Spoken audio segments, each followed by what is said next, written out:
Hi everybody, this is Tori.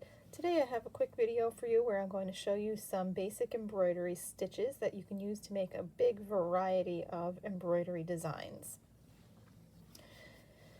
I have my needle threaded and one of the ends is hanging loose and the other end has my knot down here.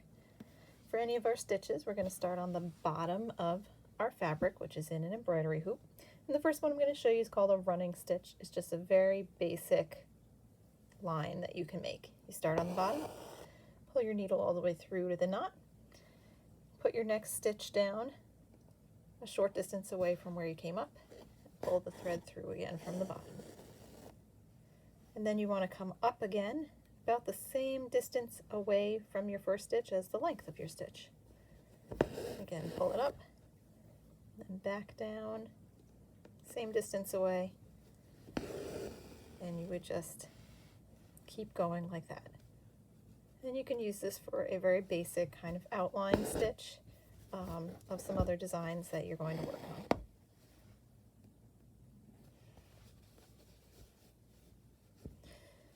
So it does end up making kind of a dashed line. Now if you wanted to make a solid line, you can use something called the back stitch. So for this stitch, again, we're going to start on the bottom and come up. We're actually going to come up a little bit forward of where we want to start. Pull our needle all the way through. Then you're going to go backwards the length of your stitch here and pull the needle down. Then we're going to come up again in the direction we want it to go, one stitch length away. So about here, come up, pull the needle through, and then you're going to put your needle back down right where you came out from that first one there. So you end up with a solid line. And this one you would keep going again, another stitch length forward. And then the stitch goes back to where the last one was. So you can keep working this one so you can get an unbroken line for an outline.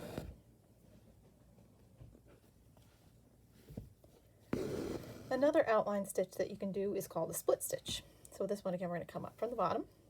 You would do this one where you want to start.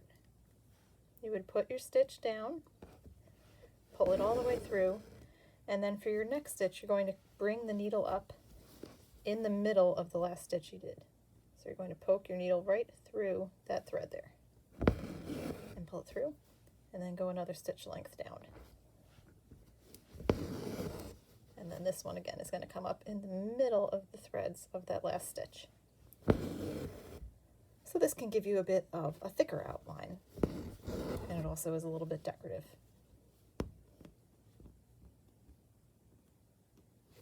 Just like that. And I'm just going to put that down just to have my needle on the bottom again for the next stitch.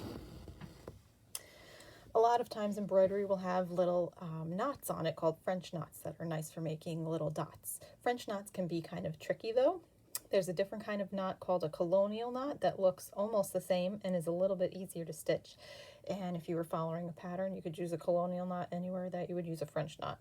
So since it's a little bit less tricky to learn, we're going to do that one. So you bring your needle up from the bottom. Then you would take a hold of this thread here, bring your needle down, and you kind of need to do a figure 8 with the thread around the needle. So like back in one direction and then around the other. So once you have it wrapped around like that, you put your needle really close to where it came out and hold this end of the thread taut. Put your needle through. And then still holding on to this end of the thread, gently pull that through. And you end up with a nice little knot on the surface of your fabric there. So we'll do another one. Pull it up. Hold this end of the thread taut, wrap it around in a figure 8. Put the needle right next to where it came out. Hold your thread taut there and pull the needle through gently. And that's it. You can get a nice little knot on the surface of your thread there, of your fabric there. There's another outlining stitch called the stem stitch, which can be really useful for actual stems for flowers or for any other outlining you want to do. So you can pull that one up, put the needle back down, and then like the split stitch, we're going to come back up in the middle of the last stitch, but not actually in the middle of the threads, right next to it, halfway down the stitch. So right there.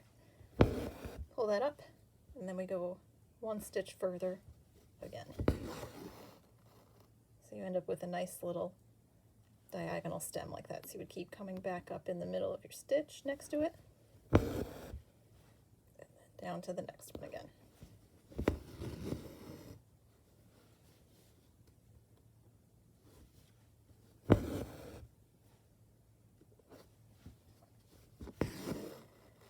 And then I also want to show everybody real quick a way that you can fill in spaces with a stitch called a satin stitch. And this is how you can fill in a solid space somewhere that you wanted to have completely covered. It's not strictly required, but I find it easy to fill in if you do an outline first. So we're going to do a quick outline of a shape with a back stitch, and then we'll fill it in with a satin stitch.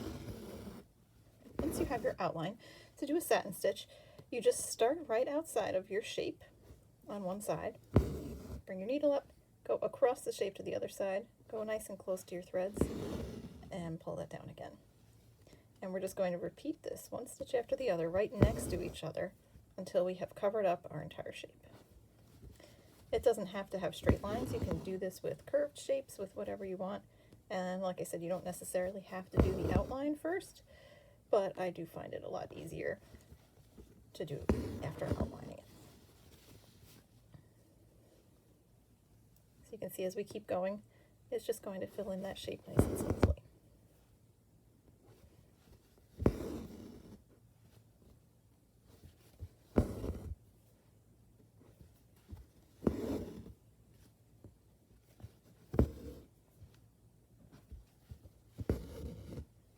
And there we have it, a nice, neat, filled in shape.